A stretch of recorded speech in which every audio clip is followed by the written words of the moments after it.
আসসালামু আলাইকুম। আমন্ত্রণ বাংলা ভিশন সংবাদে, আপনাদের সাথে আছি মোহাম্মদ ইব্রাহিম। বন্দী নেতাদের মুক্তি, ইলিয়াস আলীর সন্ধান আর তত্ত্বাবধায়ক সরকারের দাবিতে আজ বিএনপির গণ অনশন। রাজধানীর মহানগর নাট্যমঞ্চে সকাল 10টা থেকে এই গণ অনশন শুরু হয়েছে, চলবে বিকেল 5টা পর্যন্ত। গণ অনশনে বিএনপি চেয়ারপারসন বেগম খালেদা জিয়া অংশ নেবেন। গণ অনশন সফল করতে গতকাল নয়াপল্টনে এক সমাবেশে নেতাকর্মীদের প্রতি আহ্বান জানিয়েছেন বিএনপি নেতারা। তারা বলেন, পরাজয়ের ভয়ে সরকার তত্ত্বাবধায়ক সরকারের অধীনে নির্বাচন না করে নিজেদের অধীনে নির্বাচনের ষড়যন্ত্র করছে। বিএনপি নেতারা বলেন, কারাবন্দী নেতাদের মুক্তি, ইলিয়াস আলীর সন্ধান এবং তত্ত্বাবধায়ক সরকারের দাবি মানা না হলে কঠোর আন্দোলনের মাধ্যমে সরকারকে পদত্যাগে বাধ্য করা হবে।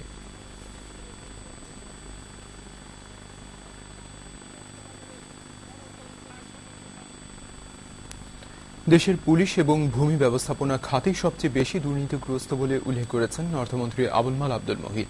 আর সুশাসনের জন্য এই দুর্নীতি সবচেয়ে বড় বাধা বলে মনে করেন তিনি। অর্থমন্ত্রী বলেন, তথ্য প্রযুক্তির ব্যবহার এবং সংস্কারই পারে এসব খাতের দুর্নীতি দূর করতে। সুশাসন নিয়ে রাজধানীর একটি হোটেলে এশীয় উন্নয়ন ব্যাংকের সহায়তায় মন্ত্রিপরিষদ বিভাগ আয়োজিত গোল টেবিল বৈঠকে এসব কথা বলেন অর্থমন্ত্রী।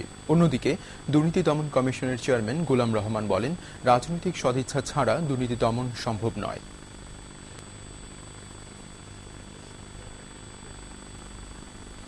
বাংলাদেশের প্রথম নারী হিসাবে এবার এভারেস্ট জয় করলেন নিশাত মজুমদার।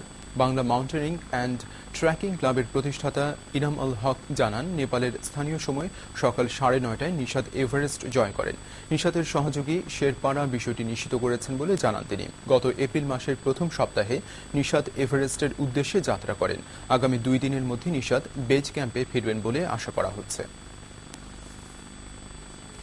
জনসেবায় এগিয়ে আসার জন্য সমাজের বিত্তশালীদের প্রতি আহ্বান জানিয়েছেন প্রধানমন্ত্রী শেখ হাসিনা।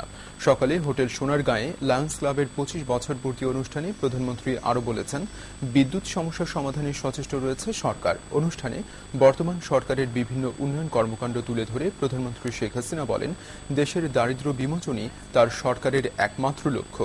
তবে জনগণের সার্বিক উন্নয়ন সরকারের একার পক্ষে সম্ভব নয় উল্লেখ করে প্রধানমন্ত্রী সবাইকে এক হয়ে কাজ করার আহ্বান জানান।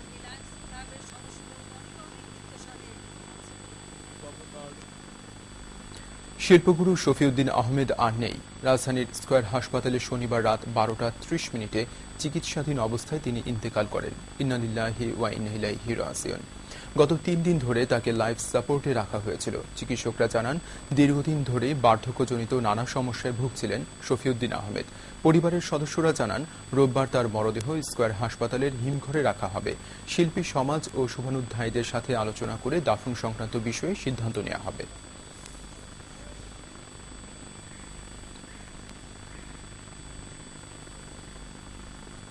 মেহেরপুরের গাংনী উপজেলার বামুন্দিতে বোমা বানাতে গিয়ে বোমারুস সালাম নামে এক সন্ত্রাসী নিহত হয়েছে। এ সময় পুলিশ ঘটনাস্থল থেকে একটি শাটারগান উদ্ধার করেছে।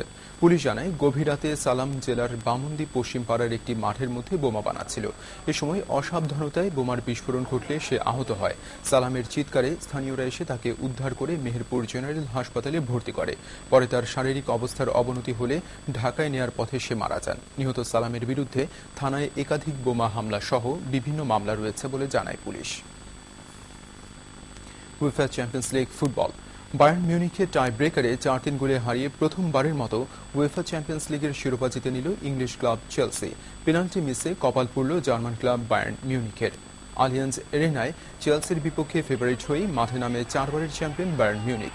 কিন্তু প্রথমার্ধে গোলশূন্য ড্র হলেও দ্বিতীয়ার্ধে গোলের দেখা পায় দুদল। বায়ার্নের পক্ষে 83 মিনিটে মুলার ও চেলসির পক্ষে 88 মিনিটে দ্রগবা গোল করলে 1-1 সমতা নিয়ে 90 মিনিটের খেলা শেষ হয়ে খেলা গড়ায় অতিরিক্ত সময়ে। অতিরিক্ত সময়ের প্রথমার্ধে ডি বক্সের ভেতর দ্রগবা ফাউল করলে পেনাল্টি পায় বায়ার্ন, কিন্তু রবিনের পেনাল্টি মিসে কপাল পুড়ে বায়ার্ন মিউনিখের। অতিরিক্ত সময়ের খেলায় 1-1 গোলের সমতায় থাকায় খেলা গড়ায় টাই ব্রেকারে বায়ার্ন মিউনিখকে শেষ পর্যন্ত 4-3 গোলে হারিয়ে প্রথমবারের মতো ইউরোপ শিরোপা ঘরে তোলে চেলসি।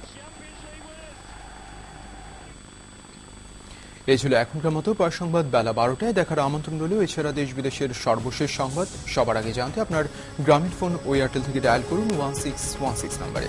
ধন্যবাদ এতক্ষণ সঙ্গে থাকার জন্য।